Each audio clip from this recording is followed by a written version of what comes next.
As we wrap up this epic gathering of all Panthers podcasters, we'd like to share a few closing thoughts. Mine is about former Panthers John Beeson.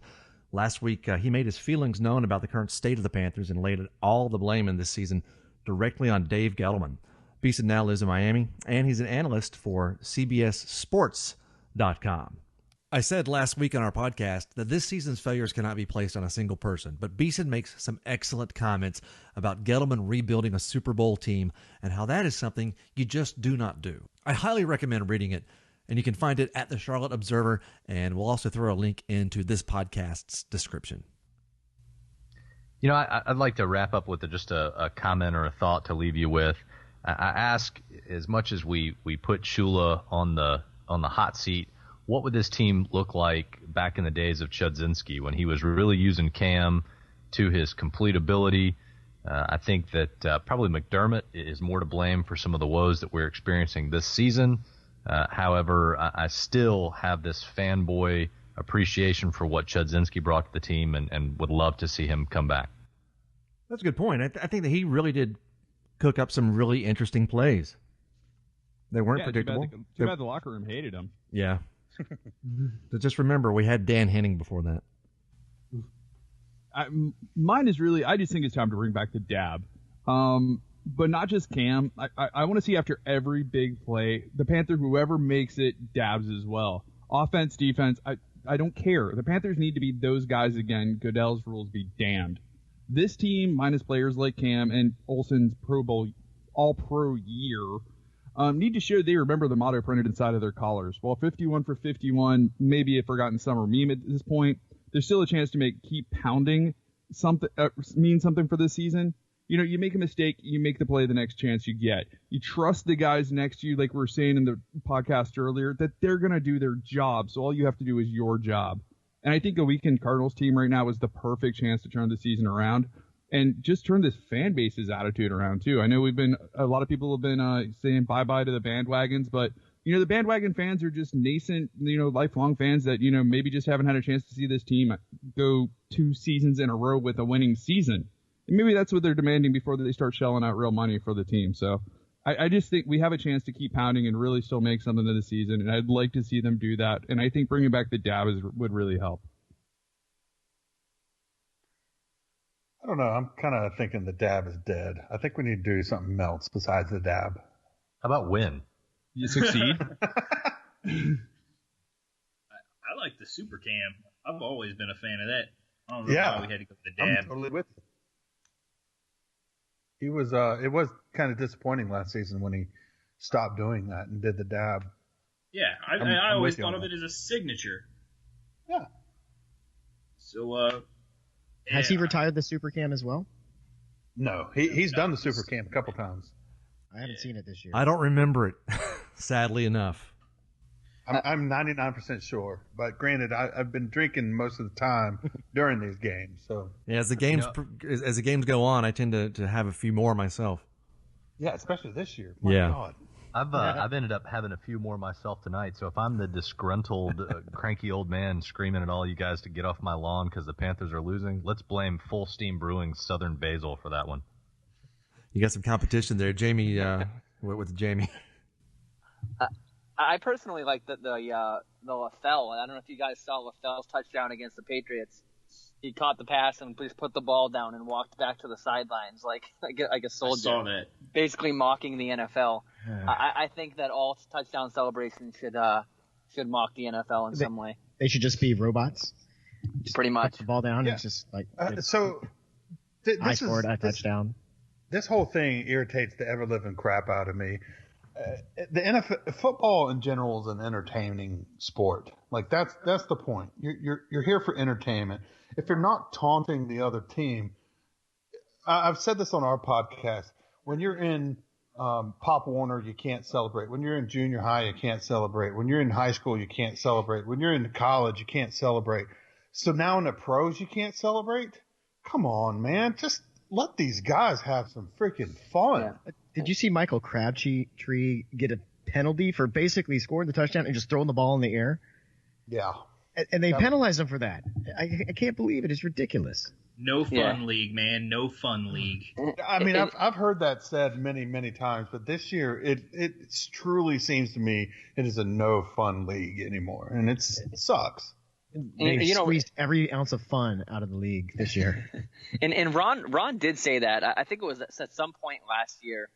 I think it might have been the Tennessee game, that whole letter saga. He said, guys, listen, when Cam dances, if you watch the film, he's never really looking at anybody else except the fans. He's not going in people's faces and whatever. He's doing it for the crowd. And you're right. That's stupid. If it's taunting, sure, don't jump up and down like Trey Turner. But if it's you're so dancing funny. for the crowd, you're right. It's not a crime. Now we'll say in that Tennessee game, he definitely dabbed in front of that dude only because the other guy grabbed him. He yelled at him, yeah. That to me is fair game. Yeah, that happened right in front of me, by the way, and I loved it. I was at that game. You were at the game? It was great. Did you happen to give Tennessee Mom a hug afterward? Poor girl. Hey, so let me ask you all this. What's your opinion of us letting Josh Norman go? Was that a good thing or a bad thing? Well, the thing that stinks is it's the elephant in the room. I mean, right. Especially in Boston, people don't watch Panthers games here, so they see A, how bad the defense is doing, and B, what the score is. They don't actually see what happened between 1 and 4 p.m. So that's the annoying thing is, should have kept Norman. But when you watch the game film, Norman can only cover one guy, and there's 3 guys running down the field half these games wide open. So it's hard to tell, really. It's especially with Benet gone too, and Tillman, and I mean, there's so many. We could very well have these issues with Josh, I guess is what I'm saying. For sure. I think having Norman take the credit for what we're seeing this season is like the engine blowing up in your car and you blame the windshield wiper that flew off.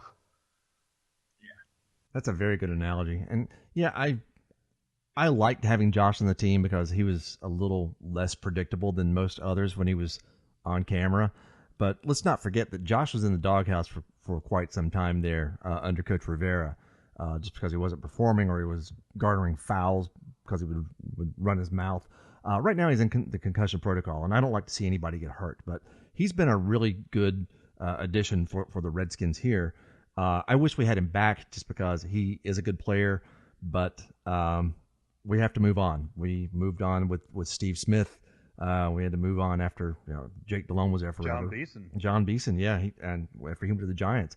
But that's football, the NFL, not for long. So, if you remember when Kuechly was drafted, everyone's like, "Why? We've got TD and Beeson." I remember quite well. Big beast.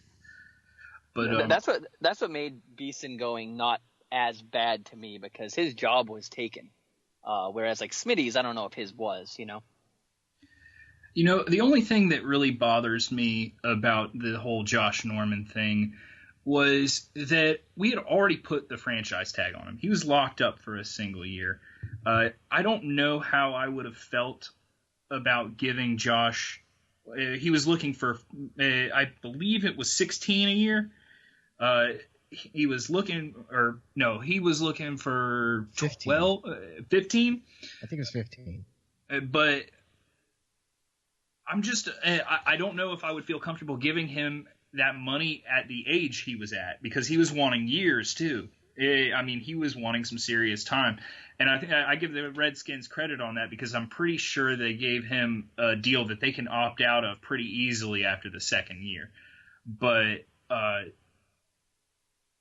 we already had him locked up with the franchise tag, and I felt like he would be a good person to have in the room if you're going to bring in, say, 3 rookie cornerbacks that you wanted to bring up and not just throw in there right away. So I think that's the only part that really irks me is we could have had him for another year at least, and I still don't really understand the move. What do you think the chances? What do you think the chances of Peanut Tillman coming back as a coach for a secondary? I think he'd go to Chicago before us. Yeah, I agree. Agreed. You would think so, but he lives in Chicago. Don't know. Yeah, but I know, but still. Is the Chicago coaching staff offering him a job? True. So if we offered him a job, do you think he'd take it, and do you think he would be a good coach? Who's our current DB coach? Is it Steve Wilkes, I believe? Yeah, Wilkes. It's crazy how the secondary kind of changed just in a few months, though. You know, I mean, we had Boykin, right? Yeah, Brandon Boykin. As far as like what We had him for like 2 weeks. Yeah, I know that.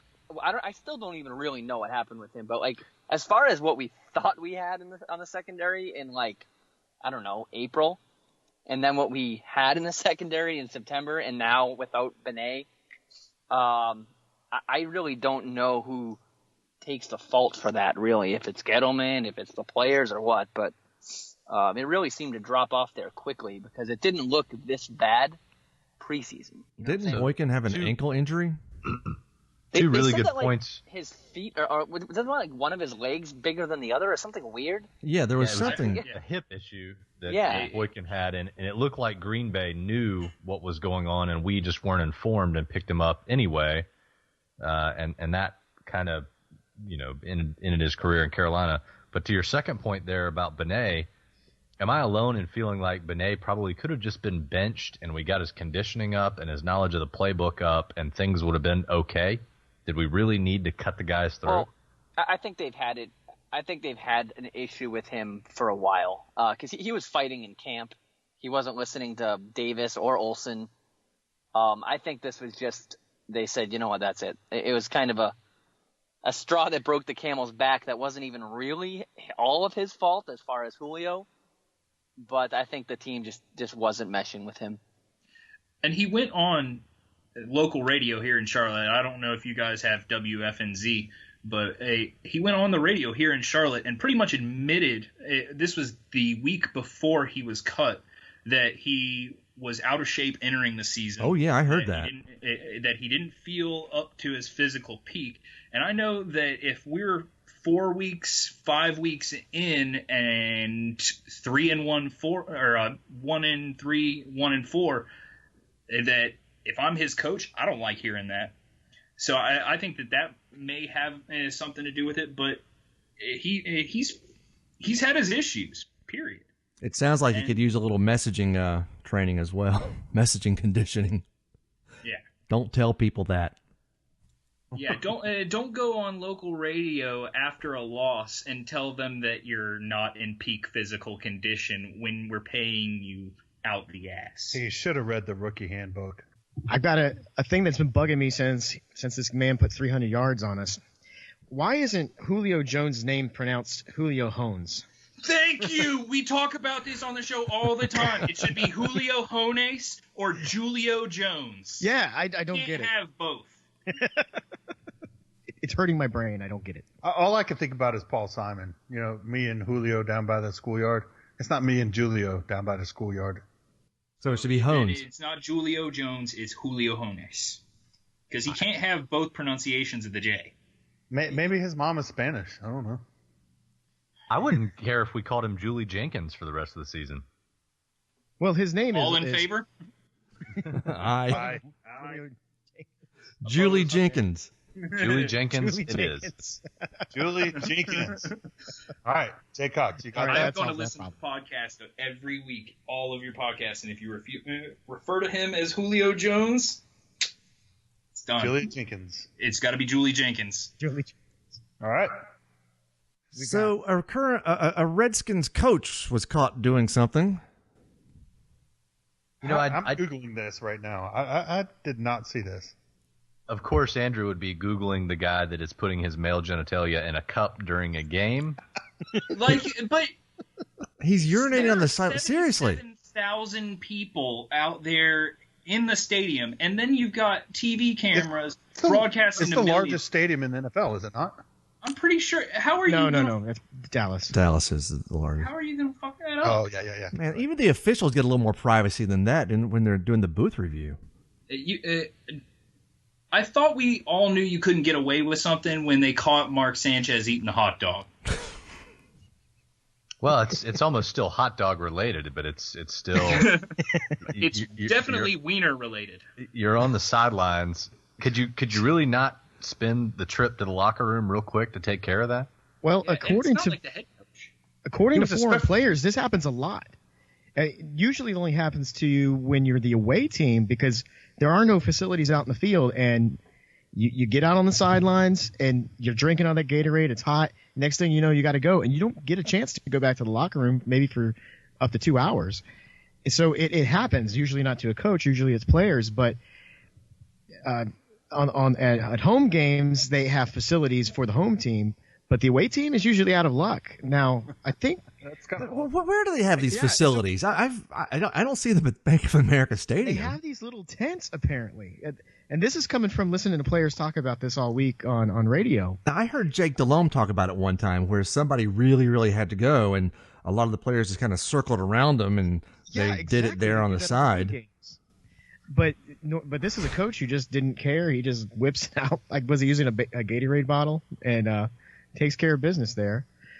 So it's not as big a deal as I think it was being made out to be, but I mean, it happens a lot. Maybe they need to have a special, like, porta potty or an outhouse on the sidelines for the players. So my dream come true game of all time, Florida meets East Carolina in the Birmingham Bowl, and this was a couple seasons ago, and running back Adam Lane craps himself during the game. I don't know if you guys saw this, but the guy takes a hit and craps his pants. He's wearing white jersey pants during the game. And I guess when you got to go, you got to go. But I would much rather pee in a cup on the sidelines than crap my pants on national TV in a bowl game. So just to get this straight, he was playing football, got hit, literally crapped himself, went to the sideline, put a towel around his waist, and said, I got to go to the locker room. Absolutely. Adam Lane. I got to go home. I was listening to Santana Moss earlier today, and he said guys do it all the time. They will crap themselves all the time, almost on purpose. It tends to be some of the defensive guys, and you don't want to get tackled by those guys because it's like that's what I was gonna say. They're playing in that mess. But running backs running at me with a load in his full of pants. crap. I'm changing my tackling method. Yeah. So not to mention hit him a little higher. Sweaty sack and swamp ass. We should probably let everyone listening know that we've been on this call now for 2 hours. So if you're listening to part 2 of this, this is where this is gone. If you've stuck with us this far, God bless you, and I hope you haven't crapped your pants and had to go to the sideline. We started off talking about the Panthers. Is Imodium considered a performance-enhancing drug? For Adam Lane, absolutely. Hey, Splinter, you wanna share your thoughts? Yeah, my last thought really just kind of goes out to some of the people that follow our YouTube channel. They're kind of freaking out about Dave Gettleman and being a little rash about it. And I think that people that are jumping on Dave Gettleman's back need to take a page from Aaron Rodgers' playbook and RELAX. Yes, I think this team would have been better with Josh Norman, but I also was in the camp that said we shouldn't pay him $15 million. Still, there have been so many great hits with the Gettleman regime here in Charlotte. You have got Mike Mitchell, Ted Ginn, Kirk Coleman, KK Starr, KB, Shaq. That when he does have this string of a few misses, I think that we should give him more of the benefit of the doubt. With that being said, I kind of hope that come the end of the season we get maybe more of an answer. I know with Gettleman that he's not really one to discuss player transactions, but I'm kind of hoping that we'll see more what his vision was, because right now it's just kind of hard to see. Yeah, I will completely agree in the fact that I'm not ready to jump train at all on Gettleman. He has pulled up enough political capital where if he screws up a couple times, that's just the way of football. That being said, in 2 years, if this stuff is still happening, yeah, I'm going to think twice. But right now, in Gettleman, we trust. Yeah, as a fan, Right now, it's tough we're to the tough to watch. back-to-back NFC South champions. It's tough to see as a fan. It's tough to have such a wonderful season like we had last year and then be slogging through this. But hopefully he does have a long-term vision. Well, this is why you avoid the Facebook comments. This is why you avoid the comments posted on the Charlotte Observer and those things. They literally give you cancer. It's literally folks out there saying, cut Cam and play Derek Anderson. It's folks out there saying, hey, do we really think this Kuechly guy is all he's cut out to be? You really got to temper your expectations with the comments when you look at YouTube, when you look at Facebook, and realize that these are probably folks that, were just picking their nose 2 minutes ago, and they stumble across this video and decide they think Gettleman's the worst thing that's happened to the team. I don't know if you listened last week, but I went off on the people who were saying that Jerry Richardson's just being cheap about he doesn't want to spend money here or there. And you don't have any idea how business works. Yeah, exactly. Well, you just have no idea how business works because spending $1 million on a player here or there isn't going to impact Jerry's pocketbook one single bit. Not a bit. No. On top of that, you have to have a little bit of wiggle room, like $5 million for injuries in the middle of the season. So, that's good business acumen. Right. But people who say Richardson's being a cheapskate don't know how football works. Well, but under Gettleman, we went from having one of the lowest amounts of cap room to now, I think, the largest or second largest amount of cap room. The only of all reason the we teams. have the second largest or largest, whatever it is because we rescinded the franchise tag. That's the only reason. True. Right now we're scheduled to have 45 going into next year. Yeah, but if we don't spend anything. But I just wanted to get back to what Jacob was saying. You're absolutely right that the mouth breathers are the ones that come out on the Facebook comments, and that's just not what we want. That's not going to help anybody if you're trying to keep a positive outlook on things. So we've talked a lot. NFL. We've talked a lot on tonight's podcast, and we appreciate everybody tuning in to kind of hear this super roundtable. And we've gone from everything about guys crapping their pants to Julie Jenkins to the secondary woes and kind of what we've experienced. Just want to take a moment before we wrap this thing up and send it home to go through and talk about each of the podcasts one by one, how to find them, and where to check them out each week. The Panthers Poundcast, we formed earlier this year in February. We can be found on YouTube. We're more of a YouTube show than a podcast at this point. YouTube.com/Panthers Poundcast, or you can search for us on YouTube, Panthers Poundcast, or you can go to PanthersPoundcast.com. New episodes come out Sundays, typically 2 to 3 hours after the game. That's fresh content, man. Well, we try to have intermittent videos during the week as well, but every Sunday we'll have something new for you guys. How about you, Den?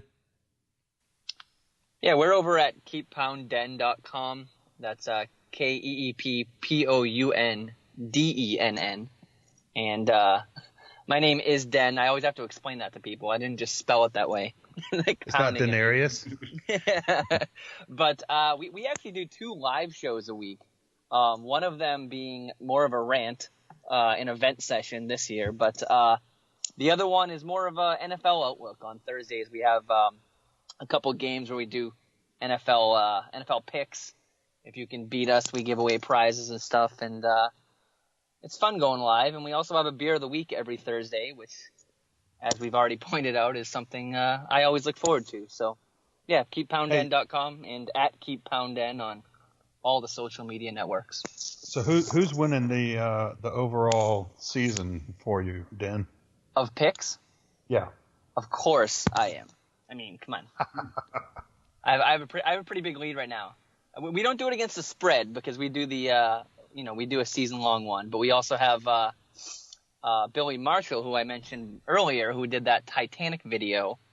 He's pretty good at picking against the spread. So he does. We call it Pick 6, and he gives us his top 6 picks every week, and that's a popular segment as well. So shout out to all them. Well, we are the Roaring Riot podcast. We started last year as the Capital Riot podcast just here in the D.C. area. But Zach he heard some good stuff apparently, and he said, hey, we want you guys to be the official voice of the Roaring Riot. It's a real honor. We have been doing this now for a couple of years. We are at roaringriotpodcast.com. That's where everything gets posted. You can subscribe via iTunes and Google Play. And we're also on Facebook at facebook.com/roaringriotpodcast and on Twitter at @rriotpodcast. I think what you guys are doing at the Roaring Riot is phenomenal, and appreciate you guys being a part of what we're doing, all of you guys for that matter. We are the Reddit podcast. Reddit is the official home of the Carolina Panthers on Reddit. You can find us there at reddit.com/r/Panthers. You can also find us on Twitter at Panthers Reddit. And make sure you subscribe and check in. You can find us all the places that podcasts are heard, iTunes, Google Play. Stop in to the sub and check things out. It's a great hub for sports, news, anything that you want to know about the Carolina Panthers, videos, links, check-ins from game training threads, camp, all sorts of pre-game stuff. reports, post-game reports, Memes. Obscure stuff.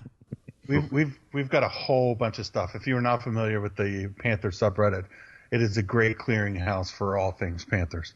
It's a lot of fun.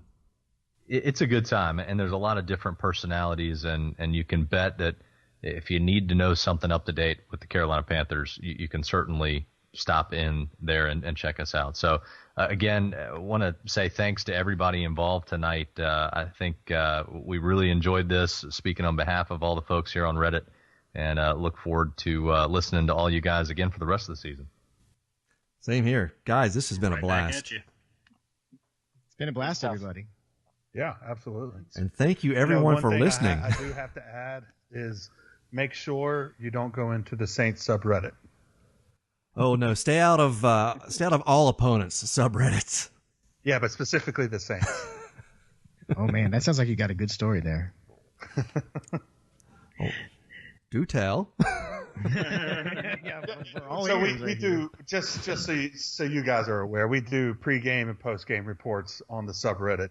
Pregame, we go into the opponent subreddit, and we get information from them. We ask them, what do we need to watch on your team? And we have big write-ups. What do you as a fan of the Panthers need to look for our team? All kinds of stuff. And we have a group of guys. Jake Cox, help me out. Unique Cannon. Turtle Time, now known as Jerry's Golf Cart. Yeah, there's a whole bunch of users that all pitch in to create these things, and one of the Reddit rules is you don't go into the opponent's subreddit to simply say, hey, you guys are scary good luck next year, or some crap like that, because when you lose, you don't want to hear other fans saying, hey, you guys were good, but not good enough.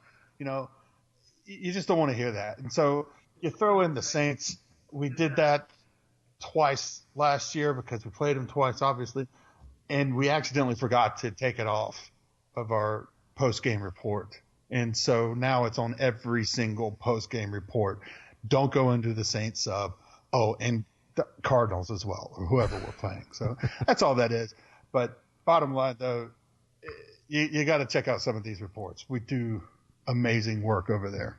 I would simply ask everybody listen, whether you're a fan of Keep PounDenn, whether you're a fan of the Panthers Poundcast, whether you're a fan of Roaring Riot, Reddit, no matter what avenue brought you to this show, I would ask that you contact whichever show that you're listening to and let them know what you thought of this show. We enjoy this, and I think we had a great time, all of us getting together to do this. If you want to hear more of this, if you want to hear us do this more often, let us know. Let us know what you think.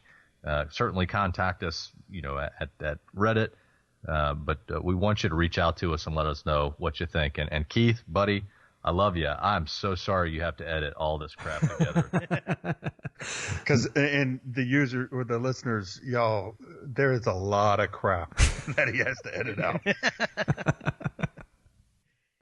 Thanks, Keith. Well, he's got it down. He takes notes. He knows exactly when to make those edits. It's all good. It's a little late to say this right now, but don't go downloading this episode or the most recent episode from every podcast because it's the same thing. So I'm subscribed to everybody's, and I know my phone's going to blow up with 4 of the exact same podcasts. Well, I want to thank everyone for listening here. We have had a blast. Just like Jaycock said, we love doing this. It's a lot of fun. It puts things in perspective. Really, it's a football education as well, because we pick up on so many little things that we just normally never would. And for me, I love it. It's a great passion. If you're going to be at the game, also, I hope to see you, speak with you. If you want to join the Roaring Riot. Oh, hey, welcome back. Got 12% left. Oh, all right. No, we just love hearing from everyone. Please rate and review all the podcasts. So we do appreciate everyone's feedback. Again, thank you guys for doing this, and thank you everyone for listening. Keep pounding.